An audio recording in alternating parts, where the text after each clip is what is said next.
Our next speaker, we're very blessed to have Lisa Reinhardt, is CEO and founder of Way of Chocolate.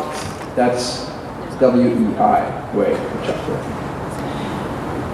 In speaking to Ms. Lisa over the phone over the last couple of weeks, she seemed like she instilled a lot of insightful messages. And that comes, I think, especially from her more recent experiences in spending 11 years in the Himalayan temples. And funnily enough, coming back, she had an aha moment when she had a bite of chocolate. Thinking it'd be the way or the medium to the heart or soul, more specifically meditation. I think she can relate to a lot of that through her company and to all of us when it comes to speaking about passions, specifically to food and sustainability. So please, without further ado, Ms. Lisa Reinhardt.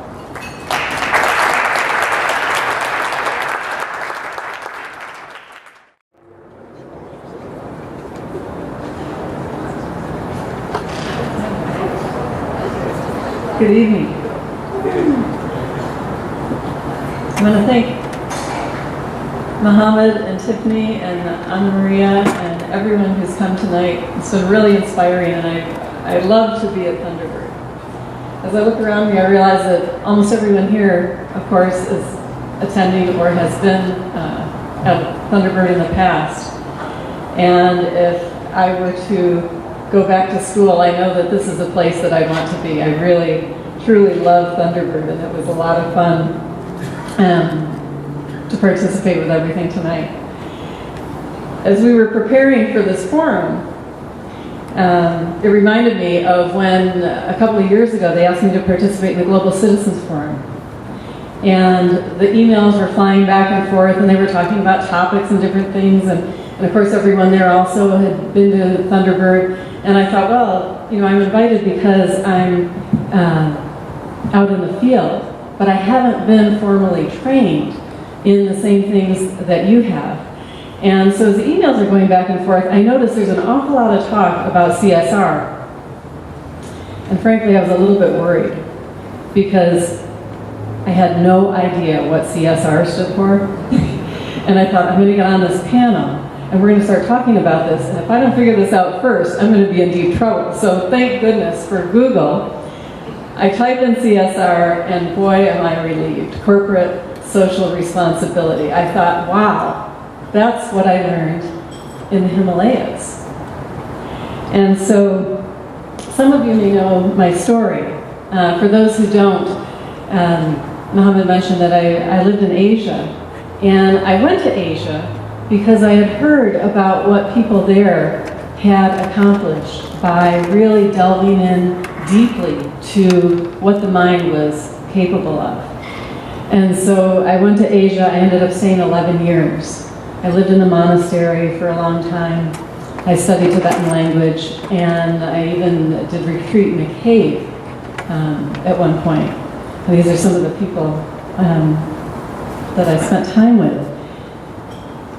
But what I learned by watching the monks and the nuns at the monastery was that they evaluated things by a different set of criteria than I had been used to. Everything was held up to this idea of, is this the absolute best for all beings?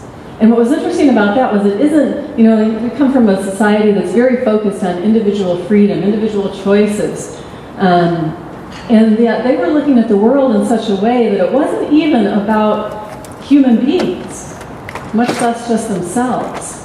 They were looking at the world in a very holistic way and saying, I'm only one person. Compared to everyone else, the welfare and happiness of everyone else is so much more valuable than just me as one person. And so it changed the way that I looked at the world. And I was really, really grateful for that. It is something that I think a few years ago, the Dalai Lama came to Thunderbird and spoke. And he's always been famous for saying something about, if you're going to be selfish, he says, be wise selfish. He said, because if you're looking for happiness, the best way to attain happiness is actually to work for the welfare of others, to care about others. And that's the most direct way. So he said it's our nature to be selfish. He said we might as well be wise about it and work for the benefit of others. So when I got back to the US, I wanted to share what I had learned in the Himalayas. And what I found was that, if I brought up the idea of meditation, I looked around me and I thought, I think we do actually need this here. Everybody's working so hard, life is so fast-paced. But if I brought up the idea of meditation, it was almost always a no. People would say, oh, I can't do that. I don't know how to do that. I'm not good at that. And I thought, we need the result, but we need to find a different path to get there. And so what I realized was that if you put a really good piece of chocolate in your mouth and you let it melt without chewing it, that pretty much the same thing happens that you'd want to happen if you were teaching somebody meditation, except honestly they'll do it better. Because, where would you rather be in the present moment if you had a piece of chocolate in your mouth? So that was my aha moment. I thought, okay, we can do this. We just needed a different way. And if you teach people to taste the deliciousness of the present moment, that is setting up a habit that can reap so many benefits. Because actually that's where all of our happiness is found, is in the present moment. That's where all of our insight is, our compassion, our wisdom. All of these qualities that we need so dearly in this world reside in that present moment. And so, if we have to eat some chocolate to get there, I think it's probably a noble sacrifice. So that's how I started the Organic Chocolate Company and how I learned about CSR in a monastery. But I wanted to bring it back to this country for a moment, because November, this has been quite a month. I know that everyone here is busy with work and school, but no one knew which way this was going to go, right? Things were on the edge. It wasn't clear until the very last moment, and we can agree to disagree on what the preferred outcome, should have been. But the fact is that everybody was watching, and you know what I'm talking about. The demise of Twinkie. Yes, this month, Interstate Bakeries, which owns Hostess Brands, finally filed for liquidation. Now, things have been on the edge for a long, long time, and the interesting thing about this is that for me, the whole Twinkie story is an analogy for food and sustainability, as well as business and what we're moving into in the future. So Interstate Bakery was founded in 1930. That's 82 years ago. A lot has changed in 82 years. From a business point of view, it was very complex. If you read one story, they'll say, well, the unions, caused the demise of Twinkies. You read another story and you'll say, well, the CEO got a 300% pay raise in between their bankruptcies, right? They had the longest bankruptcy in business at the time, from 2004 to 2009. They pulled it out, trying to get things together. They went through a really kind of controversial session in July of 2011 where they increased the CEO's pay from $750,000 a year to $2.25 million. And then 9 other executives got comparable pay raises. When it finally dissolved, in November, there had been a strike and they were asking for workers to cut their pay by 8%, to cut their benefits by 17%. So, there's a lot going on each side. There were problems with the unions, with the delivery, Wonder Bread. We're talking about Wonder Bread. And the Wonder Bread people could not touch the Twinkies. And the Twinkies could not ride in the same truck with the Wonder Bread. There are a lot of issues. But from a food point of view, I think it's pretty complex as well, and a lot of things are going on. And I know that when I got back to this country, that's where I suffered the biggest culture shock, was in food. I have been used to shopping in places like this, open air markets. You could see what you were eating, you knew what it was. Vegetables, you knew who grew them, you knew where they came from. And they had, a system of waste management where the cows would wander through the market and they would eat the things that the people didn't want. Sometimes they grabbed the things that people did want, but it was working. When I got back to this country, I walked into a supermarket and I didn't know where the food was. All I saw were boxes and bags and things that had ingredient panels, longer bigger than the food itself. And that was a big deal for me. I've been gone a total of 13 years. I spent 2 years in Europe. And during that time, a lot of things changed in the food chain. A lot of things were added that hadn't always been there. There's a fellow who wrote a book about bringing this back to Twinkie. His name is Steve Etlinger, and it's called Twinkie Deconstructed. And he uses the Twinkie as a way to explore all of these food additives that got put into the food chain. Where did things come from? He said he went to 5 different mines to extract elements out of the earth that they put into the Twinkies. And which reminds me of something that I learned here at Thunderbird last spring when they were having the Net Impact Global Citizen Forum. Mick Dalrymple was an alumni from here, now at ASU. He was talking about oil, and he was saying, it's just crazy that we take oil out of the ground that took millions of years to create, and we use it on disposable items, single-serve plastic silverware that is gone in a moment. If it takes that long to create, we shouldn't be destroying the principle. We should be putting that into things that last longer. And so how ridiculous it is to put it into disposables. Well, how about how crazy is it to put it into our food? If you look at the ingredient panel on a Twinkie, okay, there's an amazing thing. Okay, 42 ingredients in your average Twinkie.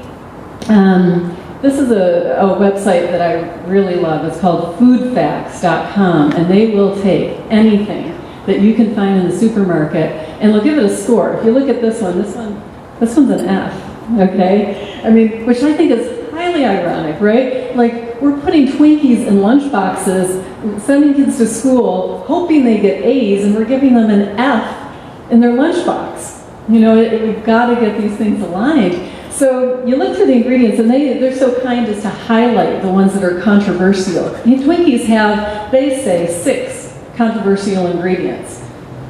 I kind of question that. When I counted, I ended up with a lot more than 6 things that would have stopped me from eating a Twinkie.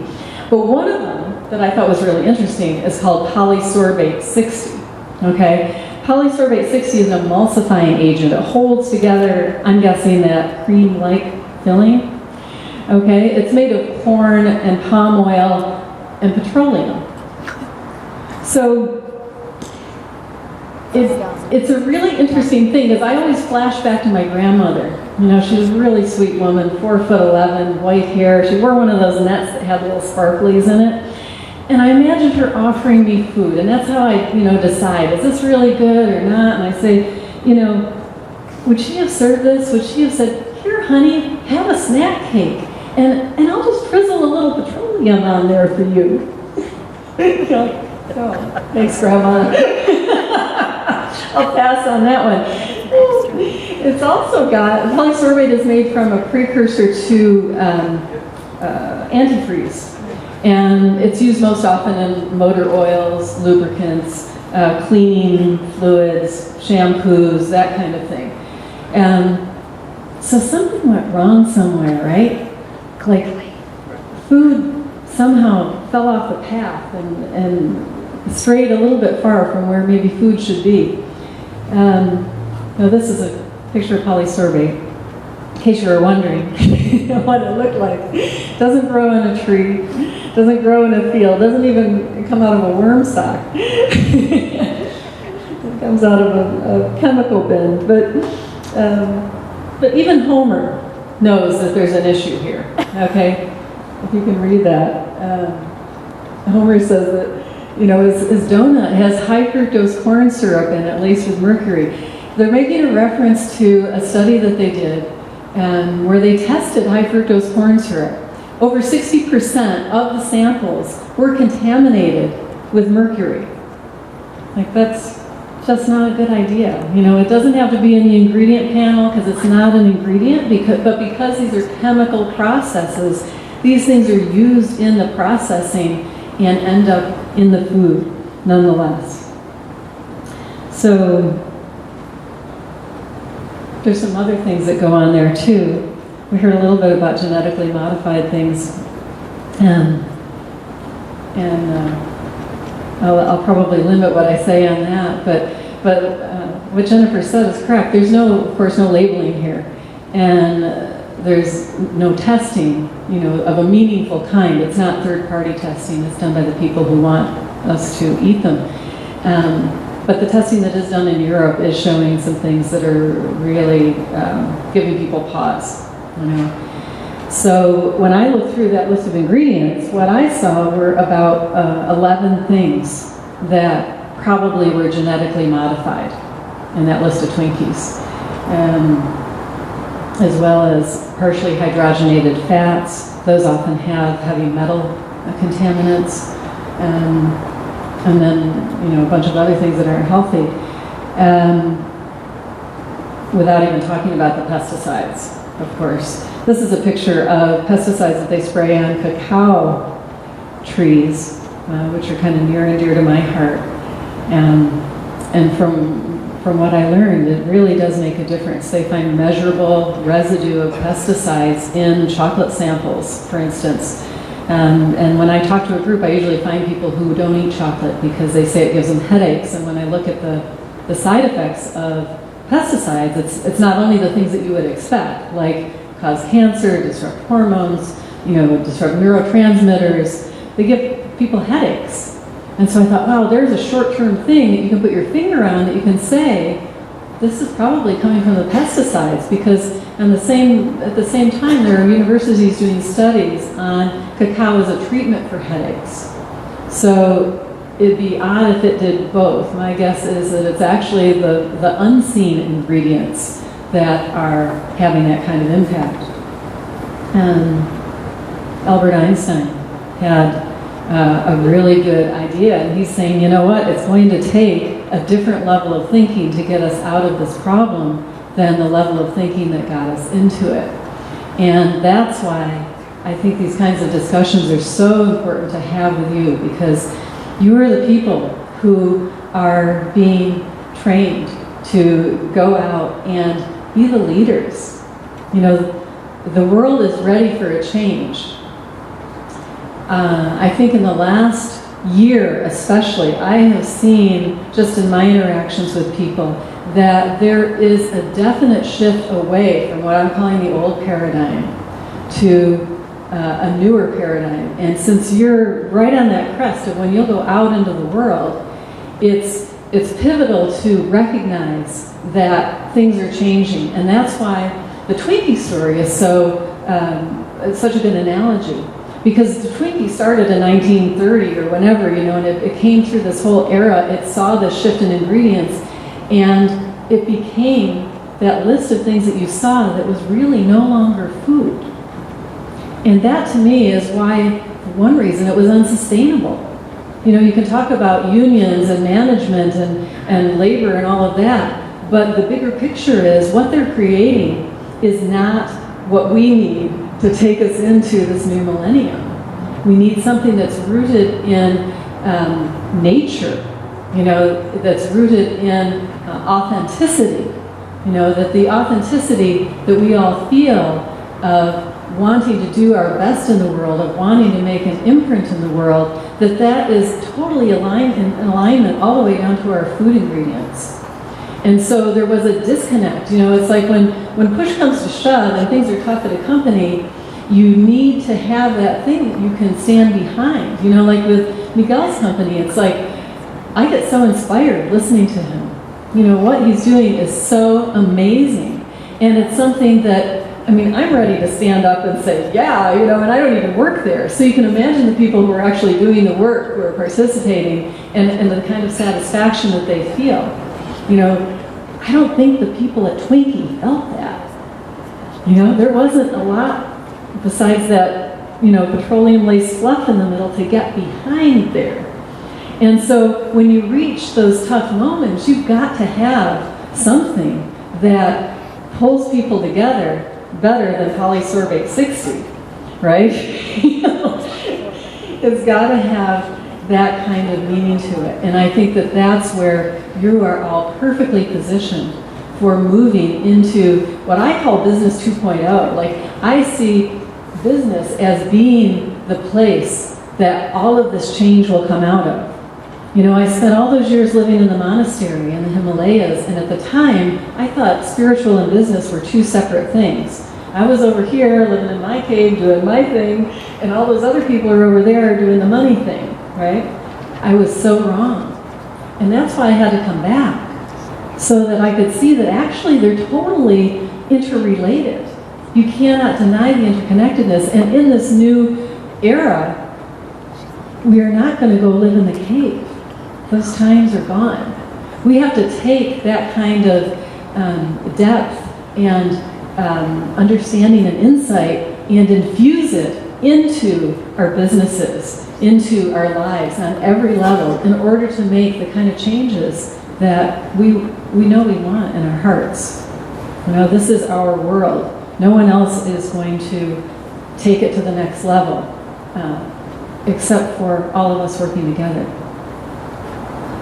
So I thought it was interesting that we talked about the box, because it's going to take thinking outside the box, and that was perfect timing.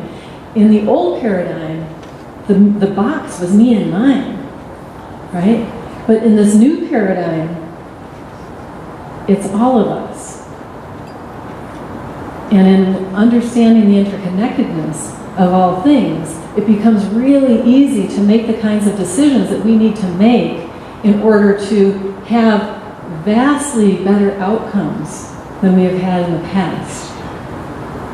So, just to enumerate the old and the new paradigms, I mean, the things that we've seen dissolving in our generation are the hierarchical system, right? Now we have the internet. Now we have Twitter, right? If you want to talk to somebody, you can talk with them.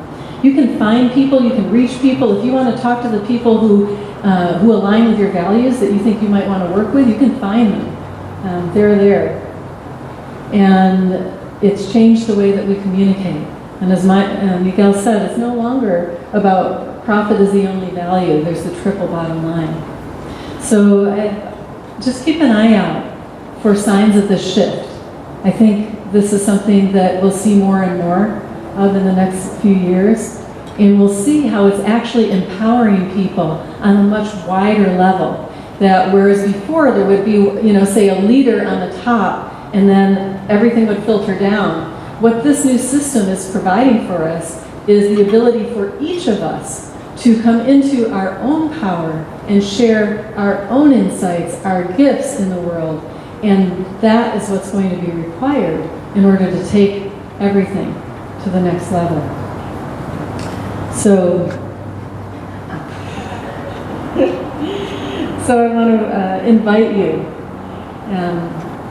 to be among the wise selfish, and to take into account the welfare of all, and to be on the forefront of this new paradigm, that through collaboration and communication and a holistic approach, that we can solve the issues of food and sustainability in the new millennium.